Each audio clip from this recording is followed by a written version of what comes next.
Assalamualaikum warahmatullahi wabarakatuh.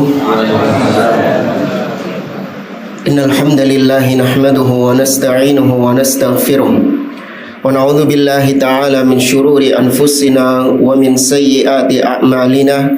Man yahdihillahu fala mudilla lahu wa man yudlil fala hadiyalah. Wa asyhadu an la ilaha illallah wahdahu la syarika lah wa asyhadu anna Muhammadan abduhu wa rasuluh. Ya ayyuhalladzina amanu taqullaha haqqa tuqatih wa la tamutunna illa wa antum muslimun. Ya ayyuhan nasu taqu rabbakumul ladzi khalaqakum min nafsin wahidah wa khalaqa minha zawjaha wa batha minhuma rijalan katsiran wa nisaa'a wattaqullaha alladzi tasaaluna bihi wal arham innallaha kana 'alaikum raqiba. Ya ayyuhalladzina amanu taqullaha wa qulu qawlan sadida yuslih lakum a'malakum wa yaghfir lakum dhunubakum wa may yuti'illaha wa rasulahu faqad faza fawzan 'azima. Amma ba'd. Fa inna asdaqal hadithi kitabullah wa khairal hadi hadi Muhammadin sallallahu alaihi wasallam wa syarrul umuri muhdatsatuha wa kullu muhdatsatin bid'ah wa kullu bid'atin dhalalah wa kullu dhalalatin finnar. Ikhwani fillah rahimani wa rahimakumullah. Kita meneruskan kembali pembahasan kitab Hilyah Thalibil Ilmi oleh Syekh Bakar Abu Zaid rahimahullahu taala. Pada pertemuan yang lalu kita masih membahas al-faslul awal, bab yang pertama, yaitu adabut talib fi nafsihi. Adab seorang penuntut ilmu terhadap dirinya sendiri. Sudah kita bahas 2 poin, yaitu yang pertama al-ilmu ibadah. Ilmu itu adalah bentuk ibadah kepada Allah Subhanahu wa taala. Yang menuntut ilmu itu adalah sebuah bentuk ibadah kepada Allah. Maka seorang harus meluruskan niatnya tatkala menuntut ilmu hanya ikhlas karena Allah Subhanahu wa taala. Kemudian yang kedua, kemarin kita sampaikan di antara adab penuntut ilmu adalah kun ala jadati salafis saleh. Hendaklah kalian berada di atas jalan para salafus saleh menjadi seorang salafi yang sejati. Yaitu dengan tidak belajar ilmu-ilmu yang di luar apa yang telah dipahami oleh para salafus saleh. Seperti kemarin disinggung oleh beliau, ilmu apa? Ilmu kalam. Ya, karena ilmu kalam itu bisa menyebabkan seseorang menyimpang dari jalan para salafus saleh. Tersisa ucapan beliau yang terakhir di sini di poin yang kedua, falzamis sabil. Ya, belum itu ya. Ya. Syekh Bakar Abu Zaid mengatakan falzamis sabil. Maka tetaplah kalian, istiqomahlah kalian di atas jalan ini, yaitu jalannya para salafus saleh. Kemudian beliau membawakan ayat surat Al-An'am ayat 153. Allah berfirman kalau lengkapnya, wa anna hadza sirati mustaqiman fattabi'u. Dan sesungguhnya inilah jalanku yang lurus, maka ikutilah jalan ini. Di situ Allah menyebutkan dalam bentuk satu, tunggal. Maka kata para ulama, jalan kebenaran itu hanya satu saja, tidak 2, tidak 3. Ya, kebenaran itu hanya satu saja yang Allah kehendaki dan satu saja yang ditunjukkan oleh Nabi SAW. Kemudian baru Allah mengatakan wala tattabi'us subul, dan jangan kalian mengikuti subul. Subul ini bentuk jamak plural dari sabil. Berarti banyak atau sedikit? Banyak. Jangan kalian mengikuti jalan-jalan yang banyak. Fatafarraqa bikum an sabili, maka kalian akan tercerai-berai dari jalan Allah yang lurus tadi. Abdullah bin Mas'ud meriwayatkan bahwasanya khattalana Rasulullah sallallahu alaihi wasallam khattan biyadi. Pernah suatu ketika Nabi sallallahu alaihi wasallam menggambar satu garis yang lurus dengan tangannya. Kemudian Nabi mengatakan hadza siratullahi mustaqiman. Inilah jalan Allah yang lurus. Satu dok. Kemudian khatta khututan an yaminihi wa an shimalihi. Kemudian Nabi menggambar garis yang banyak bercabang ke kanan dan ke kiri. Kemudian Nabi mengatakan hadhihi subul laisa ala kulli sabilin minha illa syaitan yad'u ilaihi. tidaklah di jalan-jalan yang banyak ini, jalan-jalan yang bercabang ini, kecuali pasti di situ ada syaitan sing awe-awe yang mengajak, menyeru manusia untuk belok ke jalan itu. Kemudian beliau membaca ayat ini, surat Al-An'am ayat 153. Sesungguhnya inilah jalanku yang lurus, maka ikutilah, dan jangan kalian mengikuti jalan-jalan yang banyak, maka kalian akan tercerai-berai dari jalan Allah. Nah, satu jalan yang lurus ini, itulah jalan yang dilalui oleh Nabi SAW, dilalui oleh para sahabat, para salafus soleh. Maka kita dituntut untuk tetap istiqomah di atas jalan ini. Soalnya jalan ini yang dilewati ambek Nabi. Jalan ini yang dilewati oleh para sahabat, yang ujungnya jalan ini kemana? Surga. Ya. Tapi memang nggak enak jalannya. Ya, jalannya itu nggak asyik. Banyak onak dan duri. Ya, jalannya bergelombang. Nggak enak, orang di atas jalan itu loro kabeh, babak belur. Tapi mau nggak mau harus di jalan itu. Meskipun pahit rasanya, harus di jalan itu, karena ujungnya adalah surga. Sedangkan jalan-jalan yang banyak, yang tadi ada syaitan yang menyeru manusia untuk lewat jalan itu, nah itu jalannya enak, mulus. Terus sampai ake sing mrono, banyak konco ake koncoe. Kalau jalan yang lurus ini sidik atau ake wonge? Sidik, sedikit orangnya. Makanya banyak yang nggak betah. Ikut ke jalan kanan, ikut belok ke kiri. Maka di sini beliau menegaskan falzamis sabil. Tetaplah kalian, istiqomahlah kalian di atas jalan yang lurus ini. Jangan belok-belok ke kanan, jangan belok-belok ke kiri. Nah, jalan-jalan yang banyak tadi, jalannya syaitan, itu adalah jalan-jalan kesesatan, ya, penyimpangan-penyimpangan dari manhaj salaf. Kata Abul Aliyah, seorang ulama tabi'in, as-subul artinya al-bid'ah wasyubuhat. Jalan-jalan yang banyak itu artinya adalah bid'ah-bid'ah dan syubuhat-syubuhat. Ya, jadi kalau mau dipermisalkan jalan sekarang, kayak jalanan sekarang, jalan yang lurus ini adalah jalan JL hak, jalan kebenaran. Dan lewat jalan inilah Nabi dan para sahabatnya. Yang Nabi mengatakan, ma ana alaihi wa ashabi, yaitu mereka yang di atas jalanku dan jalannya para sahabat. Nah, sedangkan jalan-jalan yang banyak ini macam-macam.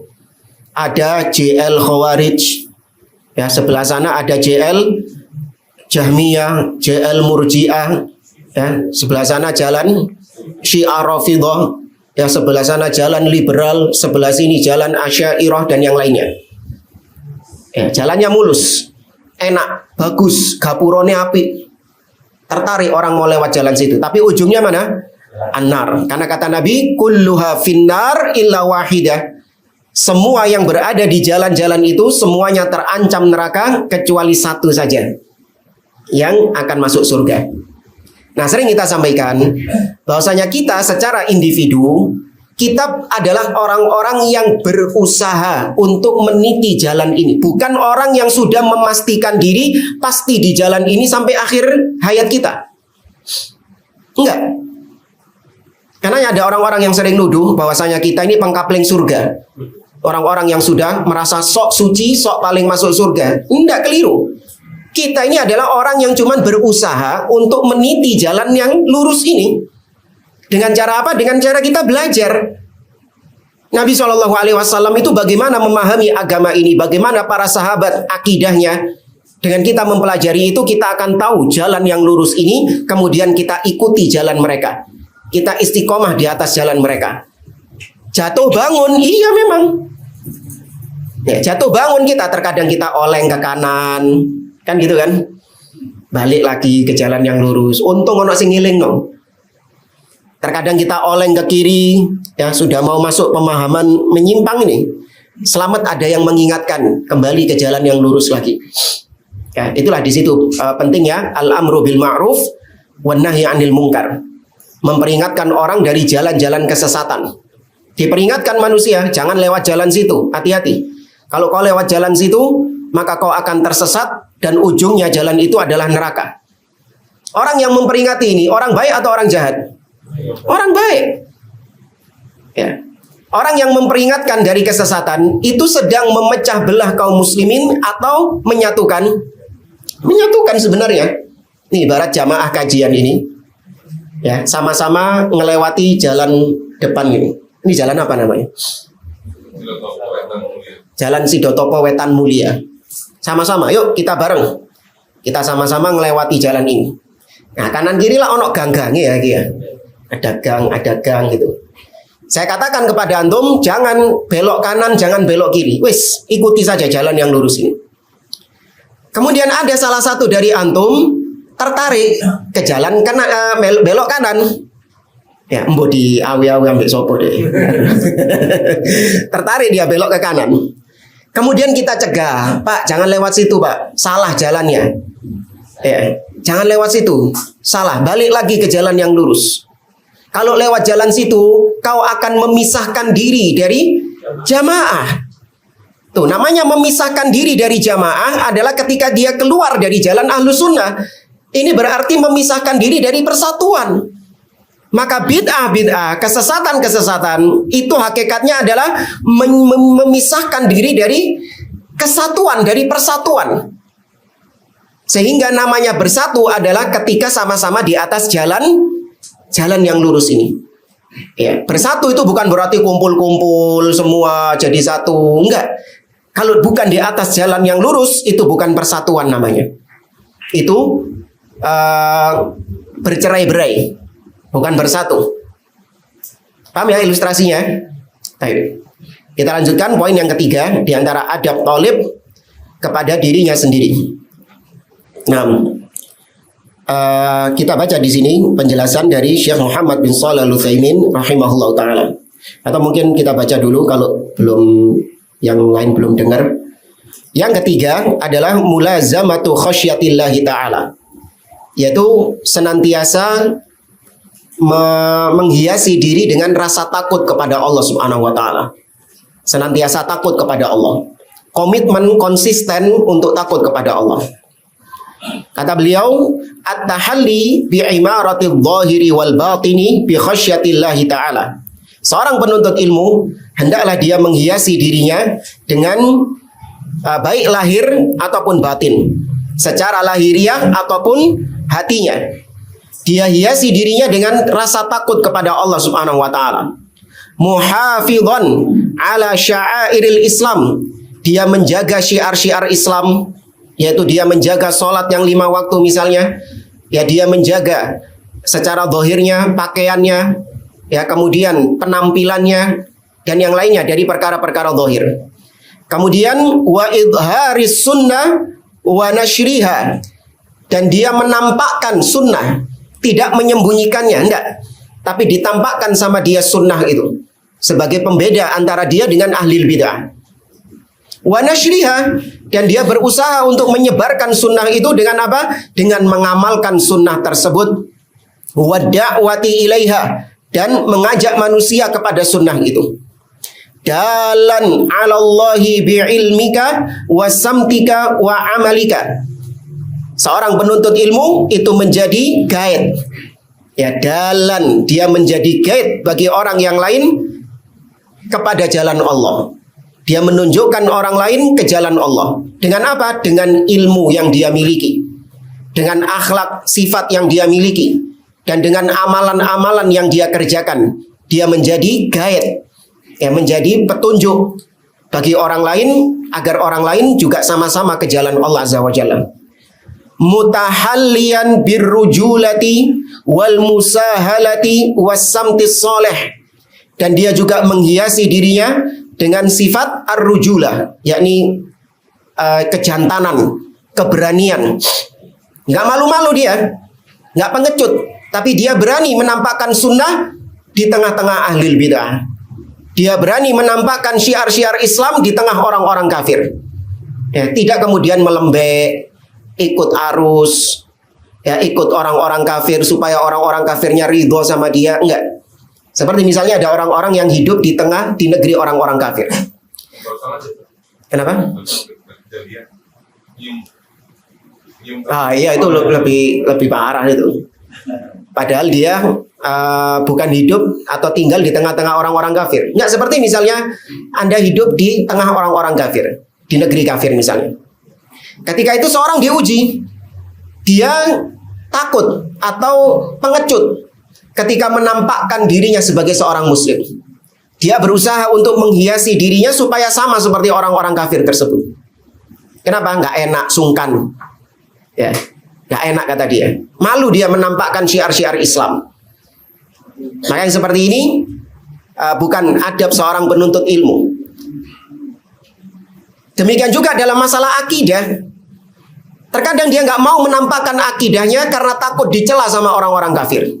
Contoh misalnya, kita tonggo-tonggo kafir kabeh. Sing kono Yahudi, sing kono Nasoro, sing kono Hindu, sing kene Buddha, kafir kabeh. Nah, kemudian kafir-kafir ini semua ngumpul ngomongin si muslim ini. Kau tahu enggak ini si Islam ini, fulan ini, yang Islam ini. Kau tahu dia itu Islam aliran keras. Kenapa? Karena selain Islam kata dia neraka tempatnya. Selain Islam kata dia kafir. Iya tak? Iya, kalau nggak percaya yuk takokno deh. Tanya ini. Apakah kau betul mengatakan bahwa selain Islam itu agama yang batil? Selain Islam itu masuk neraka, selain Islam itu kafir. Nah, seorang muslim ketika ditanya seperti itu, terkadang dia melembek. Oh enggak kok, kita enggak kayak gitu kok, enggak salah paham kok itu. Ya, padahal dia tahu. Ya, tapi demi untuk mencari muka, mencari ridho orang-orang kafir, dia rela mengatakan, enggak, Islam ini beranggapan, berakidah bahwa semua agama itu sama di mata Allah. Cuman saya memilih Islam ya karena memang saya cocoknya di Islam. Seperti misalnya kata dia, kalau kita lagi makan di warung, di restoran, kan ada menu-menunya banyak kan? Ada, kita lihat menunya ada sate, soto, rawon, rendang, ada ayam goreng, bebek. Nah, semua makanan ini nggak mungkin dong antum pesan semuanya kan? Ya kan? Antum pesan cuma satu tok. Saya pesan soto. Apakah ketika antum pesan soto berarti antum tidak suka sama ayam? Berarti antum menganggap ayam itu makanan yang nggak enak, bebek goreng makanan nggak enak, rendang itu makanan nggak enak. Apakah menu-menu yang lain antum nafikan? Enggak kan? Enggak. Saya cuma milih soto. Saya lebih prefer ke soto. Yang lain ya makanan juga enak. Cuman saya pengen soto aja. Nah sama, saya memilih Islam bukan berarti saya menganggap batil agama yang lain. Loh, apakah kayak gitu? Nggak boleh. Maka iya, katakan kepada dia, iya, kami umat Islam, ya, agama Islam mengajarkan bahwa inna dina indallahil Islam. Islam adalah satu-satunya agama yang hak. Selain Islam adalah agama yang batil. Kalian ridho ataupun nggak ridho. Ya. Selain Islam, maka dia tergolong orang-orang kafir. Selain Islam, maka dia terancam masuk neraka kalau dia mati dalam keadaan kafir itu. Itu akidah saya. Namun meskipun demikian, kami sebagai umat Islam dilarang untuk mendolimi orang kafir. Tidak boleh untuk menumpahkan darah mereka, menyakiti mereka, merampas harta mereka. Ya. Maka dia menampakkan syiar Islam di situ. Paham ya jamaah ya? Kalau jawabannya lapung di nuku itu menapik, jadi nggak panjang. Ya nggak apa-apa. Intinya dia tidak meridhoi orang kafir tersebut, tidak mengikuti orang kafir tersebut, melembek dia. Ya. Ini yang dikatakan oleh para ulama, harus memiliki sifat kesatria, jantan. Katakan hak itu hak, batil itu batil. Wal musahalah. Nah, tapi juga dia menjadi orang yang berlapang dada, ya toleran. Ketika dia berdakwah di jalan Allah, dia berlapang dada. Ketika ada orang-orang yang mungkin tidak menyambut dakwahnya, menolak dakwahnya, bahkan memusuhi dakwahnya, maka dia bersabar. Ya, dia bersabar bahwasanya hidayah di tangan Allah Subhanahu wa taala. Wasamtis soleh, dia menghiasi dirinya dengan sifat yang baik. Wa milaku dzalika khasyatullahi ta'ala. Nah, semua tadi yang kita sebutkan Itu intinya ada pada sifat ini, yaitu rasa takut kepada Allah Subhanahu wa taala. Semua yang kita sebutkan tadi, kita toleran, satria, menjadi seorang yang harus jantan, harus berakhlak dengan akhlak yang baik, itu semua bisa diraih dengan takut kepada Allah Subhanahu wa taala. Walihada qala al-Imam Ahmad rahimahullah. Oleh karenanya Imam Ahmad rahimahullah mengatakan aslul ilmi khasyatullahi ta'ala. Landasan ilmu itu adalah rasa takut kepada Allah Azza wa Jalla. Kita baca syarah dari Syekh Muhammad bin Shalih Al-Utsaimin. Beliau mengatakan li anna aslal ilmi khasyatullahi ta'ala. Kenapa kita bahas khasyatullah, rasa takut kepada Allah? Karena pondasi ilmu, landasan ilmu adalah takut kepada Allah. Wal khasyatu hiya, apa yang disebut dengan khasyah? Khasyah adalah al khawful mabniyu alal ilmi wat ta'zim. Ada beda antara khasyah sama khauf. Kalau diterjemahkan sama-sama takut. Tapi bedanya kalau khasyah adalah rasa takut yang dibangun di atas pengetahuan dan pengagungan kepada yang ditakuti itu.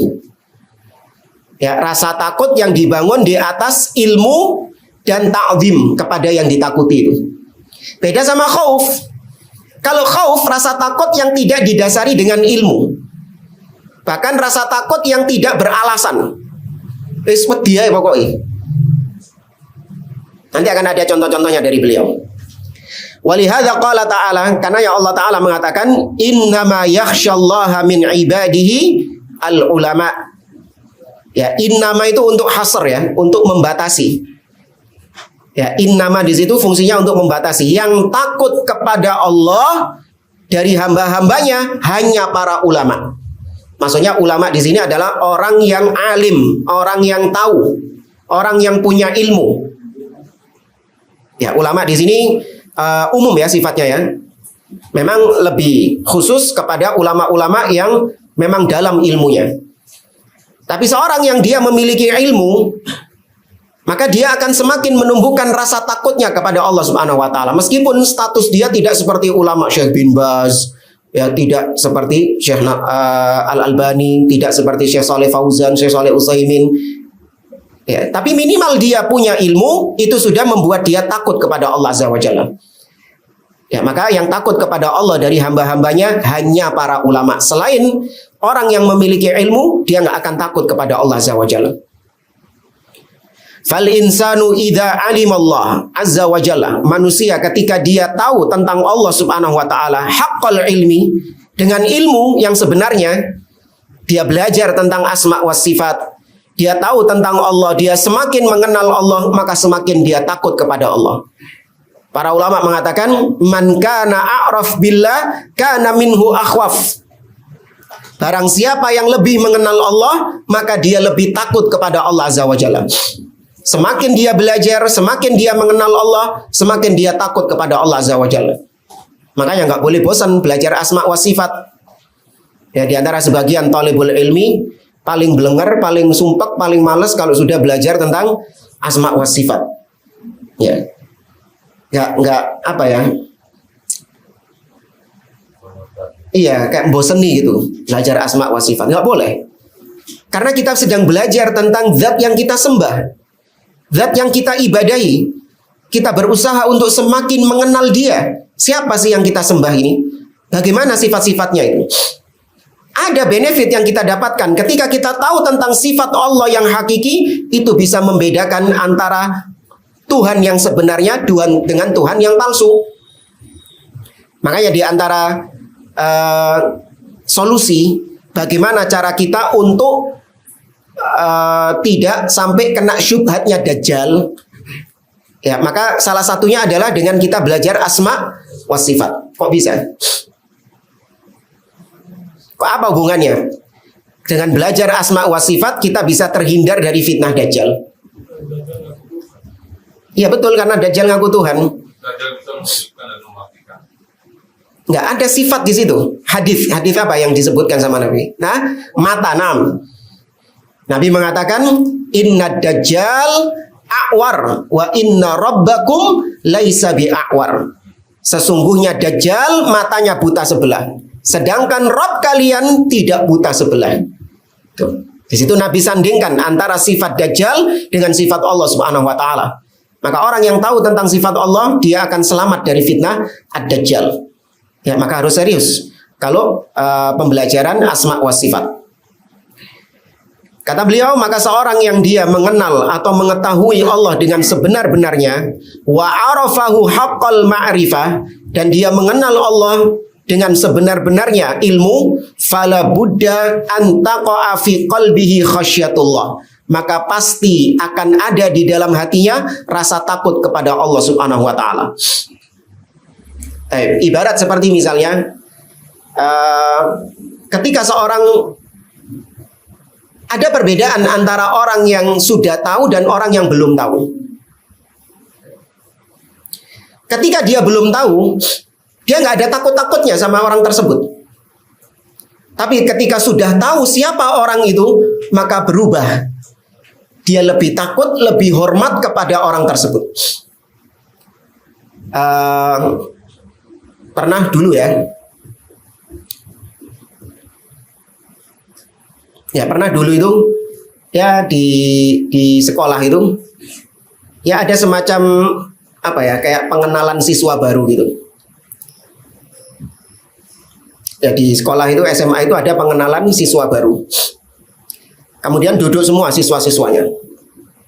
Nah, ada satu orang duduk di samping kita.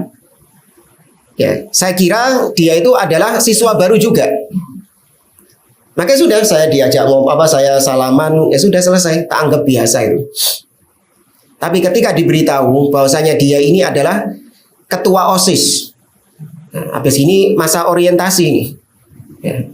Ketika saya tahu dia ketua OSIS, maka berubah. Sebelumnya saya biasa-biasa saja, saya berubah akhirnya lebih menghormat kepada dia karena dia senior. Tuh lihat, antara sebelum dan sesudah ada perubahan nggak? Ada perubahan. Sebelum diberitahu biasa-biasa saja, tak anggap arek biasa. Tapi ketika sudah diberitahu, oh baru. Antum misalnya lagi ada kajian, kemudian ada siapa? Hah? Ya, ketok beda lah kalau ada syekh lah. Kalau ada syekh kelihatan sendiri. Nah, ya ada seorang pengusaha, ya, wong soge. Atau ada pejabat lah, entah wali kota, tapi urung kabeh wali kota ya. Nyamar. Nah, nyamar. Ya. Antum duduk di samping antum. Antum biasa gitu loh.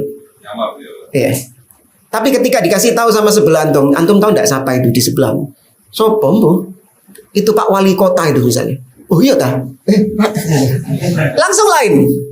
Antara sebelum dan sesudah. Sebelum tahu dan sesudah tahu. Maka demikian juga seorang ketika dia sebelum tahu tentang sifat-sifat Allah, sebelum mengenal Allah, maka dia nggak ada rasa takut kepada Allah Azza wa Jalla.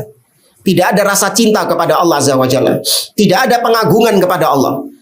Tapi dia semakin belajar bagaimana sifat-sifat Allah. Allah maha kasih sayang, Allah maha mengampuni. Namun Allah itu juga maha keras siksanya. Allah maha melihat, Allah maha mendengar. Maka di situ berubah sikapnya dia. Ya, ini nanti akan dibahas juga sama beliau di bab setelahnya, yaitu muraqabah. Di poin yang keempat ini ada muraqabah. Merasa diawasi sama Allah Azza wa Jalla. Tapi ini takut kepada Allah dulu. Kata beliau, li'annahu idza alima dzalika alima an rabbin azim. Karena apabila dia tahu tentang hal tersebut, maka dia akan mengetahui tentang siapa Rabb yang agung, Allah. Qawiyin, yang maha kuat. Qahirin, yang maha perkasa. Alimin bima yusiru wa yukhfil insan. Dia akan tahu bahwa Allah itu maha mengetahui apa yang disembunyikan oleh manusia. Fatajiduhu yaqumu bi ta'atillahi azza wa jalla atamma qiyam.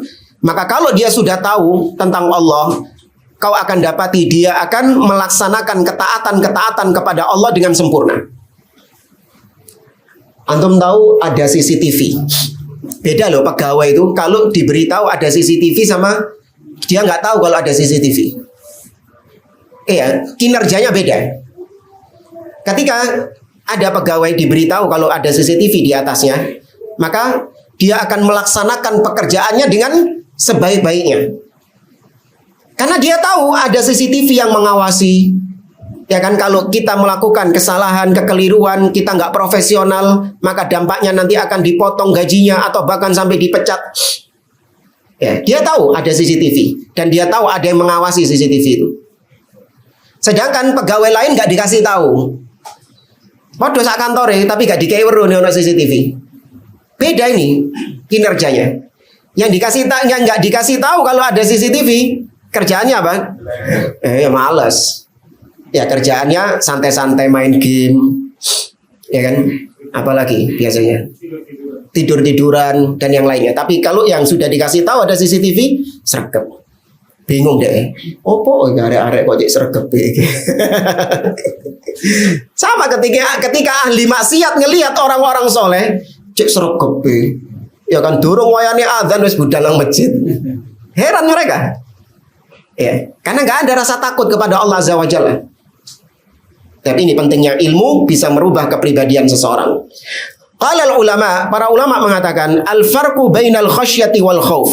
Ini perbedaan antara khasyah dengan khauf.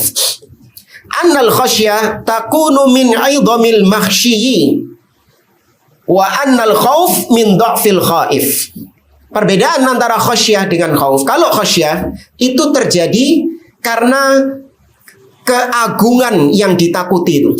Karena kewibawaan yang ditakuti itu. Karena kebesaran yang ditakuti itu. Atau tadi, kalau khasyah takut terhadap sesuatu yang di atas ilmu. Saya tahu kalau dia itu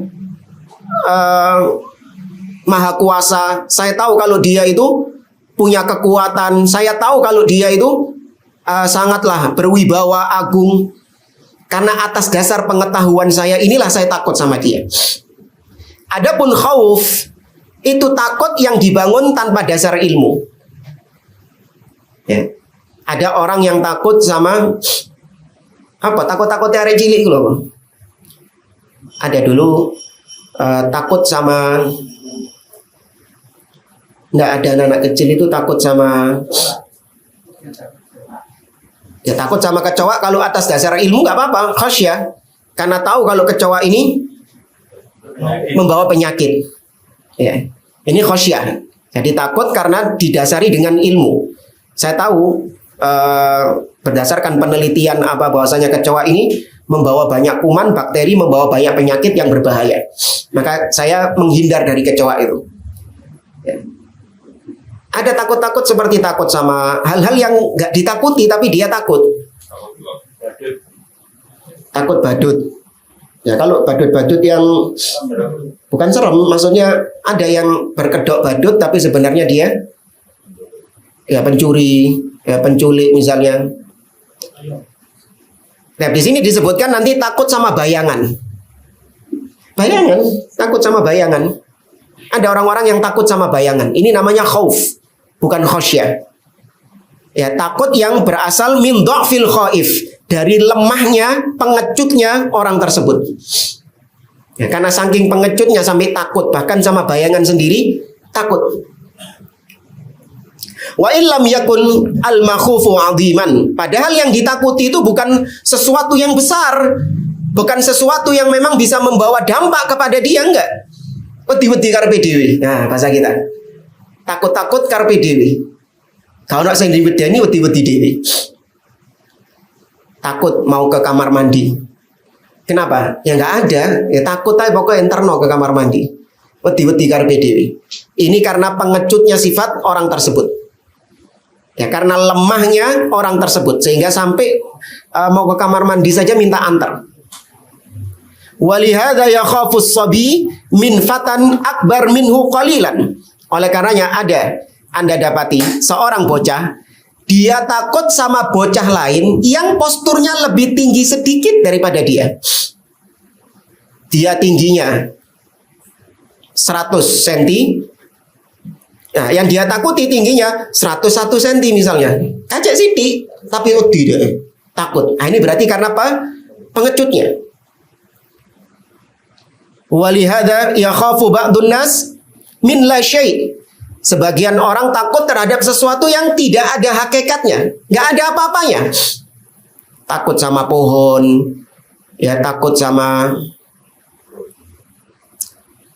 apa ya? Takut sama bunyi ini, takut sama bunyi itu. Itu disebabkan karena lemahnya dia. Li'annahu ri'didun jabbanun tuh. Orang-orang seperti ini dialah orang-orang yang pengecut. Yakhafu min kulli syai', dia takut akan segala sesuatu. Walihada yudrabul mathalu birrajuli yakhafu min dhillihi. Oleh karenanya dipermisalkan ada seseorang itu yang takut sama bayangannya sendiri. Yamshi mathalan fil qamar fayara dhillahu.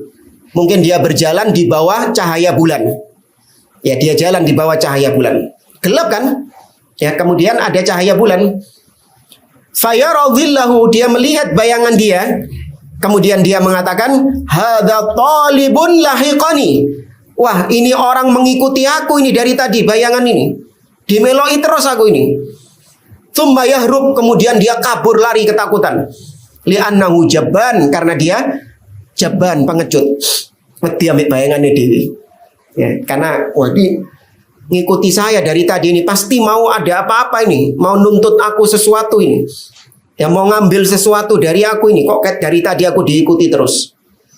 Ya, bayangan bisa apa? Ini namanya apa? Khauf atau khasyah? Khauf. Falhasil annal khasyata a'dhamu minal khauf. Maka kesimpulannya khasyah itu lebih tinggi tingkatannya daripada khauf. Walakin qad yuqal, tapi bisa juga dikatakan khufillah, takutlah kepada Allah dengan khauf. Boleh juga mengatakan khufillah, takutlah kau kepada Allah. Kama qal, sebagaimana Allah firmankan di surat Ali Imran ayat 175, fala takhafuhum wa khafuni in kuntum mu'minin. Janganlah kalian takut kepada mereka, tapi takutlah kepada aku, khauf. Apabila kalian memang benar-benar beriman. Kenapa kok pakai khauf, nggak pakai khasyah? Karena kata beliau, wa hadza fi muqabilil fi'l. Ini Allah menggunakan khauf karena dalam rangka untuk melawan kebalikan dari apa yang mereka takuti. Mereka kan takut sama manusia. Maka Allah mengatakan jangan takut kepada mereka, tapi takutlah kepadaku. Tuh lawannya. Ya, dalam rangka untuk menyebutkan lawan dari perbuatan tersebut. Wa huwa fi'lu haula'il ladzina yakhafuna minan nas, yaitu perbuatan mereka yang takut sama manusia. Falzam khasyatallah fis sirri wal alan. Ya, maka komitmenlah, istiqomahlah, teruslah untuk takut kepada Allah baik dikala sembunyi-sembunyi ataupun dikala terang-terangan. Fa inna khairal bariyah, karena sesungguhnya sebaik-baik manusia man yakhsyallaha ta'ala, yaitu siapa yang takut kepada Allah. Wa ma yakhsyahu illa alim, dan tidaklah yang takut kepada Allah kecuali orang yang mengetahui. Ya, orang yang punya ilmu tentang Allah Subhanahu wa taala, meskipun dia nggak sampai derajat ulama. Bisa dipahami ya? Kalau di situ diterjemahkan ulama kan ya? Ya. Ya nggak apa-apa sebenarnya. Memang ulama yang lebih layak menyandang gelar ini. Ya cuman sekedar seorang itu tahu, meskipun statusnya dia, derajatnya dia tidak sama seperti ulama-ulama besar, maka dia sudah masuk ke dalam ucapan beliau ini. Tidaklah yang takut kepada Allah kecuali orang yang sudah memiliki ilmu tentang Allah. Idzan fa khairul bariyah huwal alim. Maka sebaik-baik manusia adalah orang yang berilmu. Ya, orang yang punya ilmu. Wala yaghib an balika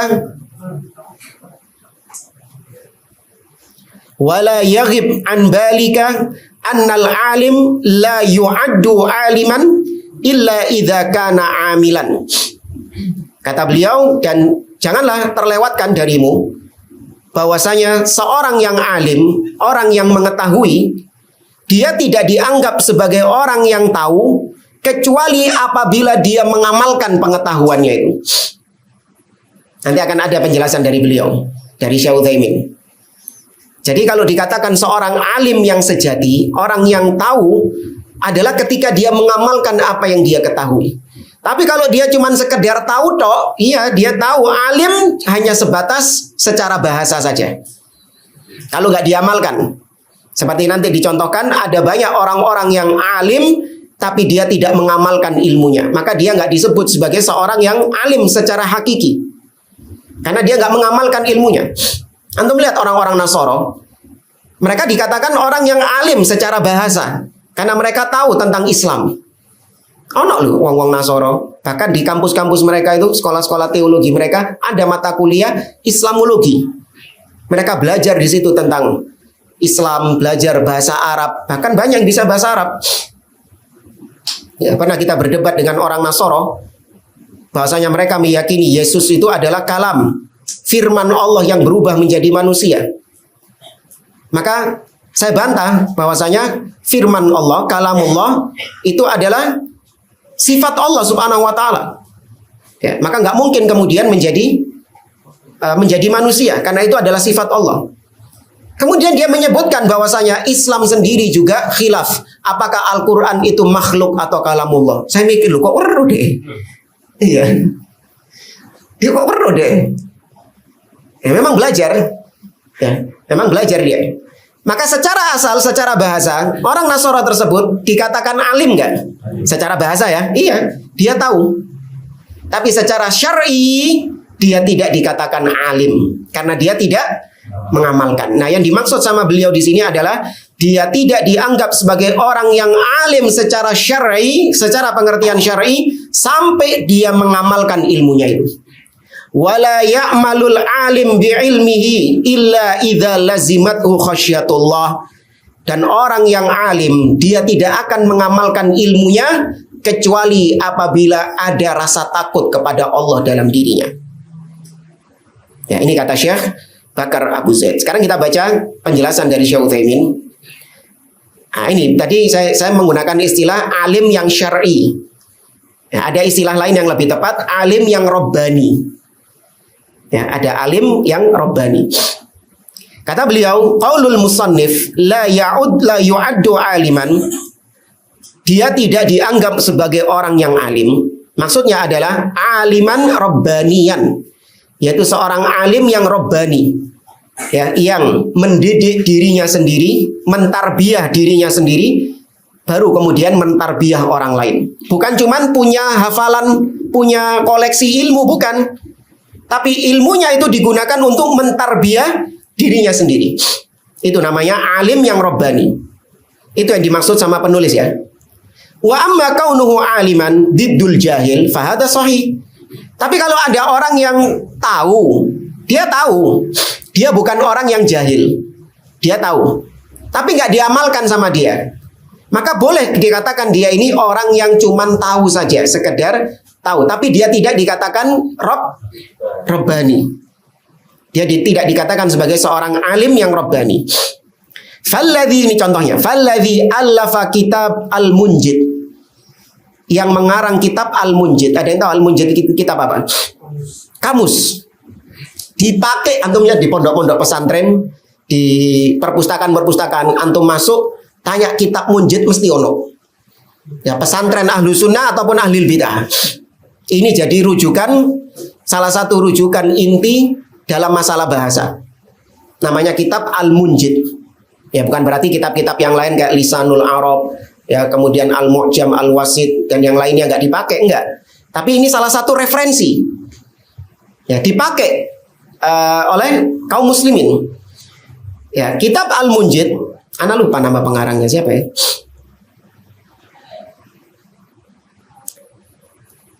Ya, dulu kita tahu kalau kitab ini Nasoro dari guru kita Ustaz Imam Wahyudi rahimahullah taala. Ya, bahwasanya yang mengarang kitab Al-Munjid ini Nasoro, kaget saya. Tak kira guyonan, biasa sama beliau guyonan juga.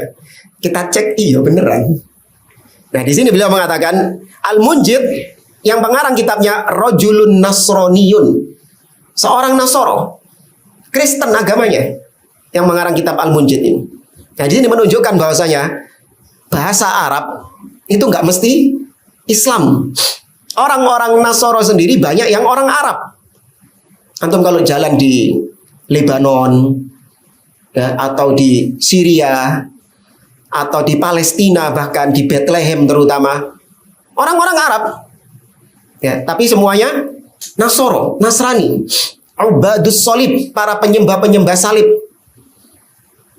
Ya, mereka kalau dulu pernah lihat nggak, kalau tapi jangan lihat sih, apa namanya, Idul Milad, ketika Christmas, Natal, misa Natal di Bethlehem. Dulu ada siarannya, misa Natal di Bethlehem. Bethlehem ini tempat apa bagi orang-orang Nasrani? Kelahirannya Yesus. Antum tahu ketika pasturnya, pendetanya ini ceramah, kayak seorang syekh yang lagi ceramah, jemaah. Iya, kayak seorang syekh yang lagi ceramah. Orang dengarkan gitu, antum ojo ndelok gambari. Ya gede no volume, dikira ono pengajian antum. Iya. Dikira antum ngelung pengajian gitu. Bahasa Arab dengan bahasa Arab yang fasih. Kalau nyebut Allah, Allah. Nggak kayak orang Indonesia nyebut Allah, bah. Allah enggak. Orang Arab, Kristen Arab kalau nyebut Allah, Allah. Dan ditulis lafal alif, lam, ha di dalam kitab Injil mereka. Dalam kitab-kitab Bible mereka. Anak ada di rumah itu. Nulisnya Allah juga. Ya, maka di sini menunjukkan nggak mesti terus yang bahasa Arab, wah berarti pasti Islam. Ya, di jenggotan lagi. Ya, sehingga orang-orang sekarang ada nyanyian Arab, wah dikira nyanyian Islami, solawatan. Ya, dikira itu nyanyian Islami sehingga mendapatkan orang yang menyanyikannya mendapatkan pahala. Padahal penyanyinya Nasrani, penyanyinya bukan Muslim dan juga bukan tentang Islam, tapi tentang percintaan dan yang lainnya. Ya. Ini seorang Nasrani. Wa fihi syai'ul katsir min ma'rifatil lughatil arabiyyah. Di mana banyak di dalamnya pengetahuan tentang bahasa Arab dari kitab Al-Munjid ini. Wa in kana fihi akhta' katsira, tapi meskipun memang banyak kesalahan-kesalahan, kekeliruan-kekeliruan di kitab Al-Munjid itu, kitab kamus itu. Wa asya' tu'khadu alaihi minan nahiyatid diniyah. Ini yang bahaya. Dan banyak di situ disisipkan dari sisi-sisi agamanya. Jadi jangan dianggap terus kalau kita bahasa selamat dari akidahnya si penulis, enggak. Disisipkan di situ dari sisi-sisi agamanya, agama penulisnya. Makanya nggak ada istilah saya belajar bahasa Arab dari ahli bidah. Kan cuman belajar bahasa Arab saja, nggak boleh. Nanti akan dibahas sama beliau oleh Syekh Utsaimin. Haram ahlus sunnah belajar kepada ahli bid'ah, hatta nggak berkaitan sama akidah. Belajar tajwid, ya belajar baca Quran, belajar bahasa Arab, nggak boleh kecuali kepada ahlus sunnah. Lakinnal alim alladhi ya'malu bi'ilmihi huwal alimur rabbani. Namun seorang alim yang sebenarnya, yaitu yang mengamalkan ilmunya, itu yang disebut sebagai alim rabbani. Li'annahu yurabbi nafsahu awalan. Karena dengan ilmu yang dia miliki, dia mentarbiyah dirinya dulu. Summa yurabbi ghairahu thaniyan. Baru kemudian dia mentarbiyah orang lain setelah dia mentarbiyah dirinya.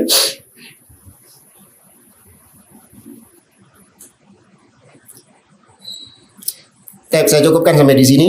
Masih tentang khasyatullah. Atau ini singkat ya. Teruskan biar pas nanti pertemuan berikutnya masuk ke poin keempat, dawamul muraqabah. Intinya pada ucapan Ali bin Abi Thalib. Ali bin Abi Thalib mengatakan hatafal ilmu bil amal. Kata Ali bin Abi Thalib, hatafa artinya da'a. Ilmu menyeru, mengajak kita untuk mengamalkannya. Fa'in ajabahu, kalau kita penuhi ajakan ilmu itu nyeluk. Seakan-akan ilmu itu manggil kita untuk mengamalkan dia. Kalau kita iakan panggilannya, maka kita akan mendapatkan keberkahan ilmu itu. Wa illa, namun kalau ilmu itu tidak kita penuhi panggilannya, kita abaikan panggilannya, artinya tidak kita amalkan, irtahala, lungo deh. Pergi ilmu itu. Ini yang sedang dibahas oleh beliau. Dan kita singkat ucapan Syekh Utsaimin, la budda minal amali bima alim. Wajib untuk mengamalkan ilmu yang kita pelajari. Li'annahu idza lam ya'mal bi'ilmihi sara min awwali man tusa'ar bihimun naru yaumal qiyamah. Kalau ilmu tidak kita amalkan, kita akan termasuk orang-orang yang pertama kali menjadi korek apinya neraka. Kama qil, seperti dikatakan dalam sebuah bait syair, wa alimun bi'ilmihi lam ya'malan mu'adzabun min qabli ubadil wathan. Dan seorang alim yang dia punya ilmu dan dia tidak mengamalkan ilmunya, maka dia akan diazab sebelum para penyembah-penyembah berhala. Dia akan disiksa di neraka sebelum para penyembah-penyembah berhala. Ini sebagaimana hadis Nabi SAW mengatakan, salasatun awwalu man tusa'ar bihimun naru yaumal qiyamah salasa. 3 golongan yang pertama kali Allah masukkan menjadi korek api neraka, ada 3 golongan. Yang pertama adalah alimun wa qari'ul Qur'an. Seorang alim dan seorang yang pandai membaca Al-Quran. Namun bukan karena dia tidak mengamalkan, karena niatnya. Ya, seperti hadis yang panjang. Yang kedua apa? Dermawan. Seorang yang dermawan, dan yang ketiga syahid. Ya, seorang yang syahid. Wa idza lam ya'mal bi'ilmihi urithal fashala fil ilmi wa adamil barakah wa nisyanil ilmi. Apabila dia tidak mengamalkan ilmunya, maka ilmu tersebut akan sirna. Ilmu tersebut akan binasa. Dan tidak ada keberkahan yang dia dapatkan, dan ilmu itu akan dilupakan sama dia. Setelah yang satu ini lewat. Ya. Ayo, masuk. Ya, wes. Nah, ini pelajaran penting jamaah. Ketika antum sudah punya ilmu dan ilmu itu tidak antum amalkan, pasti ilmu itu yang sudah antum miliki akan lari kabur dari antum. Alias meninggalkan antum, lupa. Antum jadi lupa akhirnya karena ilmunya sudah pergi. Percuma aku gak digawe. Ibarat gitu kan? Percuma aku gak digawe, mega koleksi tok. Artinya tidak diamalkan sama dia. Maka ilmu itu akan pergi. Kemudian kata beliau, seperti yang Allah firmankan di dalam surah Al-Maidah ayat 13, "Fabima naqdihim mitsaqahum la'annahum wa ja'alna qulubahum qasiyah yuharrifuna al-kalima 'an mawadhi'ihi wa nasu haddan mimma dzukiru bih." Tentang orang-orang Yahudi. Yahudi ini punya ilmu nggak? Punya ilmu. Tapi kata Allah, karena mereka ya membatalkan perjanjian. Ya, mereka membatalkan perjanjiannya kepada Allah, maka Allah melaknat mereka. Ya, Allah kami jadikan dalam hati mereka kekerasan. Hati mereka menjadi keras karena mereka telah mentahrif, menyelewengkan kalamullah dari tempatnya. Wa nasu haddan mimma dzukiru bih, dan mereka banyak melupakan apa-apa yang telah kami ingatkan kepada mereka. Nggak diamalkan ilmunya. Sudah tahu Nabi Muhammad ini adalah Rasul utusan Allah. Tahu dia, punya ilmu dia dari kitab Tauratnya. Nggak beriman. Maka Allah jadikan orang-orang Yahudi banyak melupakan ayat-ayat Allah. Amma idza amilal insan bi'ilmihi. Adapun kalau seseorang mengamalkan ilmunya, fa innallaha ta'ala yaziduhu hudan, maka Allah akan semakin menambahkan hidayah kepada orang tersebut. Semakin ditambahkan ilmu oleh Allah. Kama qala Allah Ta'ala, seperti yang Allah firmankan di dalam surah Muhammad ayat 17, walladzina ihtadaw zadahum huda wa atahum taqwahum. dan orang-orang yang mengikuti jalan petunjuk, yakni mengamalkan apa yang telah dia ketahui, zadahum huda, kami tambahkan kepada mereka petunjuk. Wa atahum taqwahum, dan kami tambahkan ketakwaan kepada mereka. Fa idza amila bi ilmihi warathahu Allah taala ilma ma lam ya'lam. Kalau dia mengamalkan ilmunya, Allah akan berikan kepada dia ilmu lain yang belum dia ketahui. Ditambahkan ilmu lain yang belum dia ketahui. Oleh karena yang diriwayatkan oleh Ali bin Abi Thalib, bahasanya dia mengatakan tadi, hatafal ilmu bil amal. Ilmu itu menyeru orangnya untuk mengamalkan dia. Fa'in ajabahu, apabila dia penuhi, maka ilmu itu akan tetap bersama dia. Wa illa irtahala. Tapi kalau kalau dia tidak mengamalkan ilmunya, maka ilmu itu akan pergi meninggalkan dia.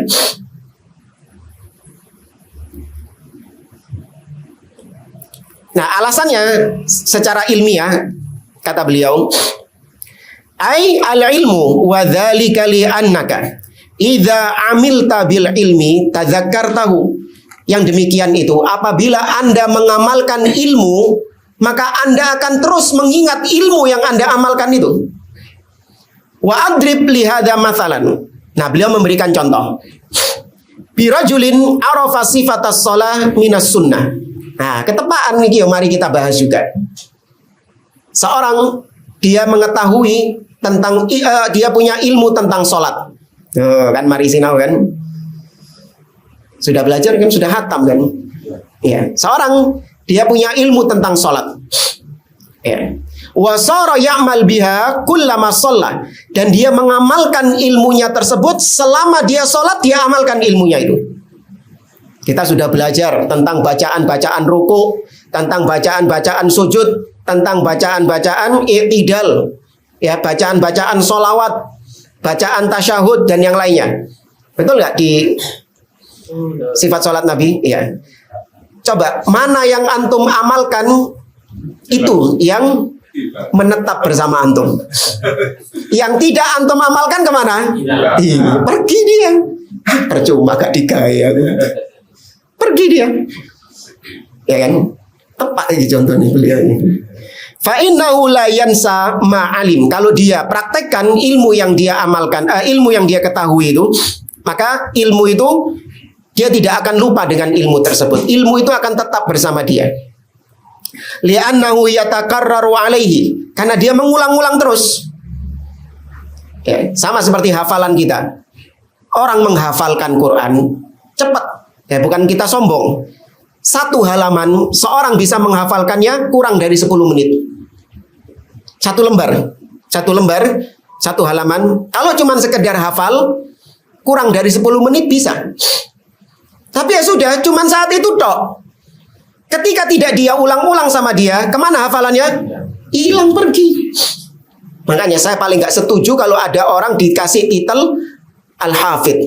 Kalau sudah hafal Quran, punya gelar Al-Hafidh. Dan itu dikritik oleh para ulama, di antaranya Syekh Abdul Aziz Ar-Rayis.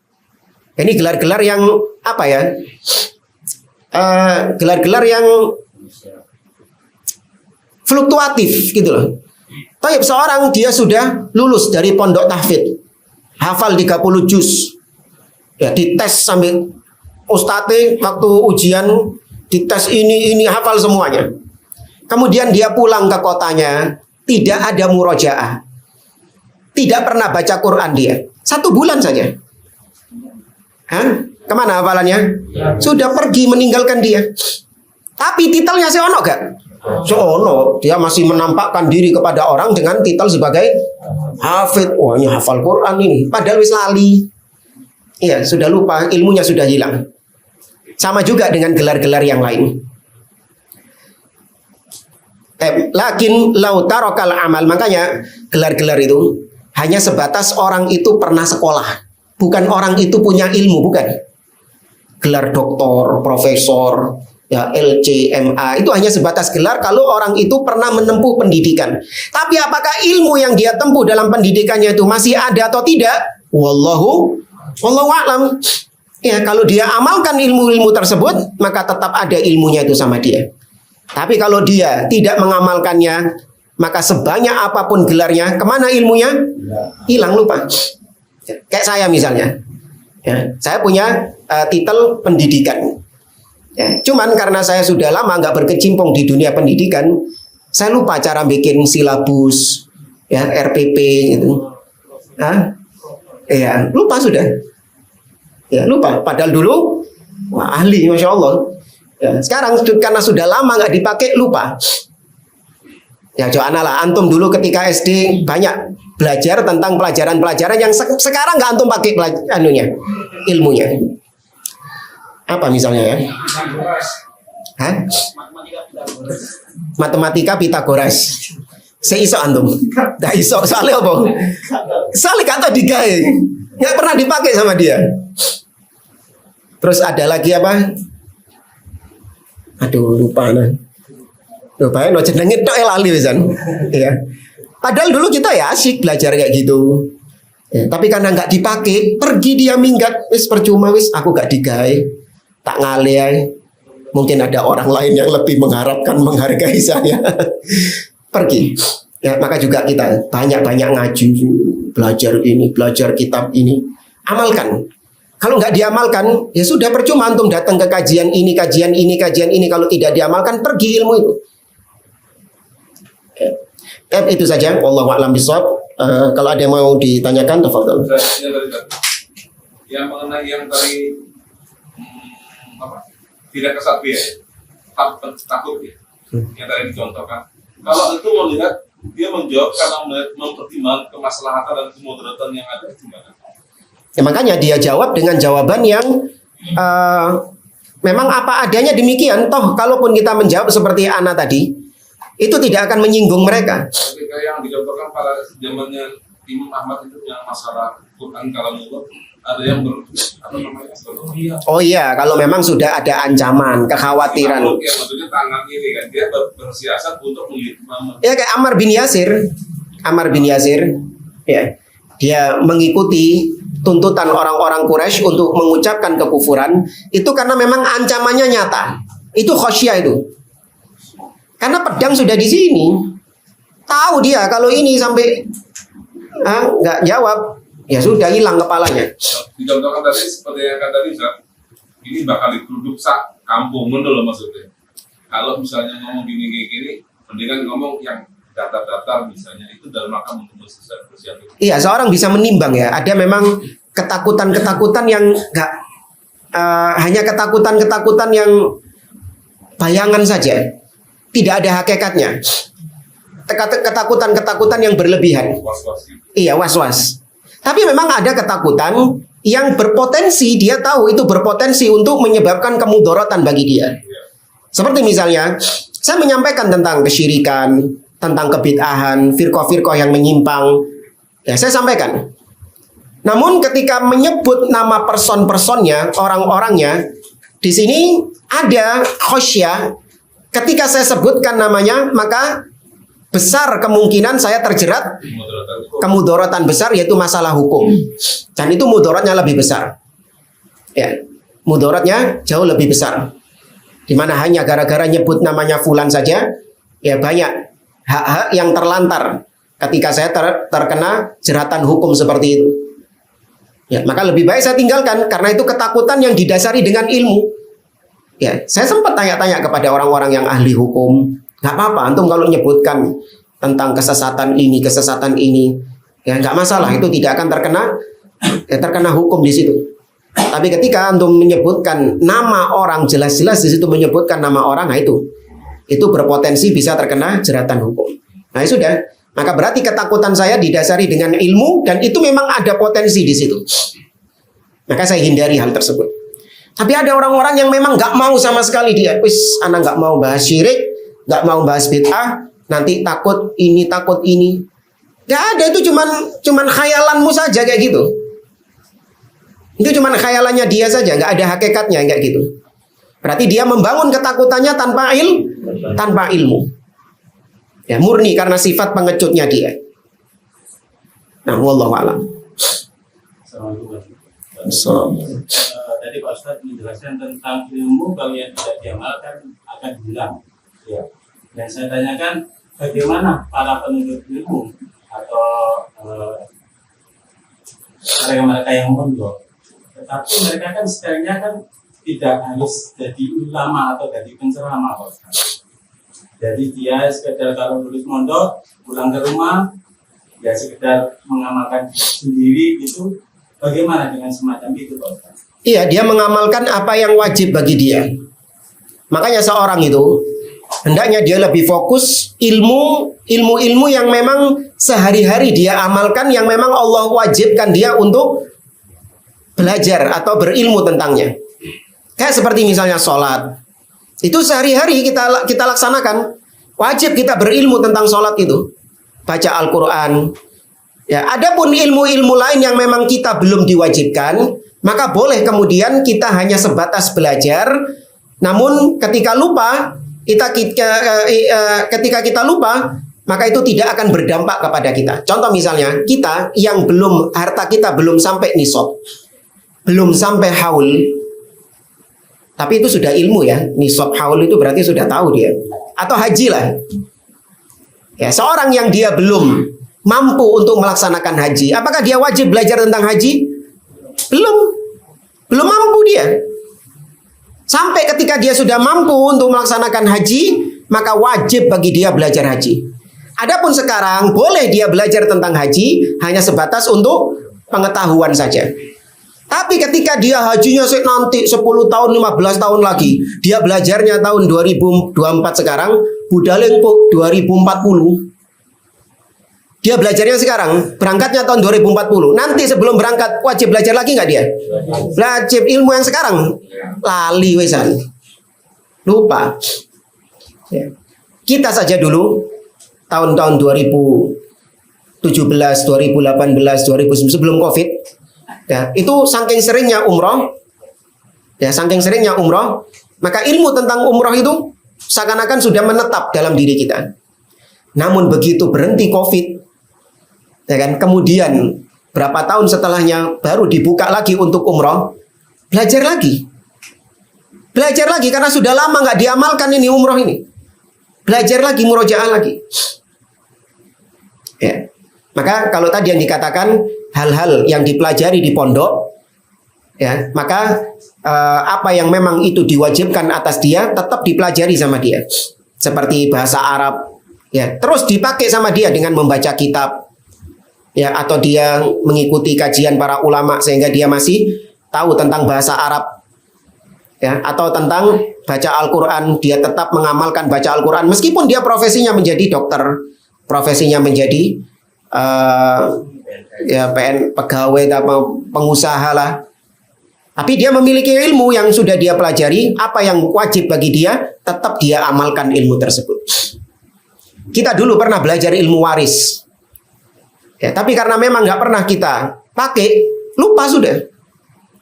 Ya, dulu di Ma'had kita belajar ilmu waris, kemudian belajar ilmu bukan ilmu arud. Ya, ilmu arud, ini ilmu untuk menimbang wazan syair. Ya, menimbang wazan syair. Ini syair ini wazannya apa? Ya, dulu, wah, Masya Allah, kita serius belajar itu dan punya ilmu tentang itu dulu. Namun karena sudah lama nggak dipakai, akhirnya sudah lupa. Termasuk hilang, meninggalkan dari wazan.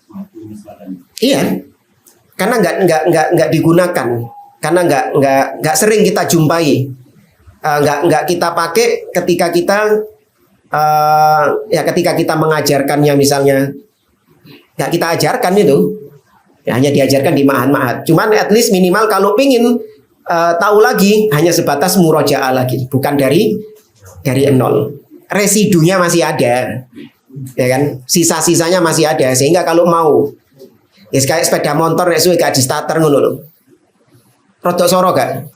Rodok soro, tapi iso kan? Iso gitu. Hah? Apa nih? Oh iya, lama-lama nggak dipakai itu akhirnya. Tapi sepeda motornya punya gitu loh. Beda sama orang yang nggak punya sepeda motor. Apa sih ngerti di starter?